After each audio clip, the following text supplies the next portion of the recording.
I परीक्षा संपली, आजपासून शाळेला सुट्ट्या. म्हणजे आता महिनाभर उन्हात बोंबलत हिंडायला मोकळा आहे का नाही? पाड बिड पाठ करायचं महिनाभर चांगलं 30 पर्यंत. आता हे आय गप बस जरा, आज सुट्ट्या लागल्या ती. 2-4 दिवसांनी मी मामाच्या गावाला जाणार आहे बघ. जायच तर जावा. आता काय पोटाला आणि मी खातोस का मामाकडे जाऊन खाणार आहेस? चला. ए अक्षय दादा, काय रे? अरे तुझी जुनी पुस्तकं असतील तर दे की मला. हा देतो, पण निम्म्या किमतीनं.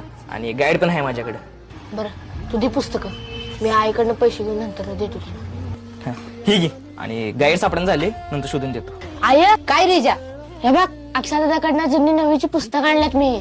अक्षय नवीला होता वे बाई, त्यानं तुला दिली वे पुस्तकं त्याची? होय, निम्या किमतीनं घेऊन जा म्हणला. आज बापाकडनं पैसे घेते, अक्षयचं पैसे देऊन टाकते पुस्तकाचं. आणि गाड बी देतो म्हणलाय बाय. अरवळीची पानं का फाडायला लागलायस? जुन्या वयातली पानं शिल्लक राहिली ती एकत्र करून बाइंडिंग करून आणतो की. त्यानं मग एक मोठी वही तयार होत्या. म्हणजे पुढच्या वर्षी 1-2 वेळा कमी आणल्यात तरी चालते, आणि तेवढाच खर्च वाचते ग. हिजा, कमी वयात लय समज आहे बघ तुला. आपल्या परिस्थितीची चांगली जाण आहे. असंच लक्ष देऊन अभ्यास कर बर का. आणि विसरू नकोस हे दिवस कधी. त्यामुळे आयुष्यात कवा वाया जाणार नाहीस बघ तू, असाच जर वागत राहिलास तर. काय मुला? आय तू नको काळजी करूस. तू आणि पप्पा कसले दिवस काढलेत ते मला माहित आहे ग. त्यामुळे मी वाया जायचा विषयच येत नाही.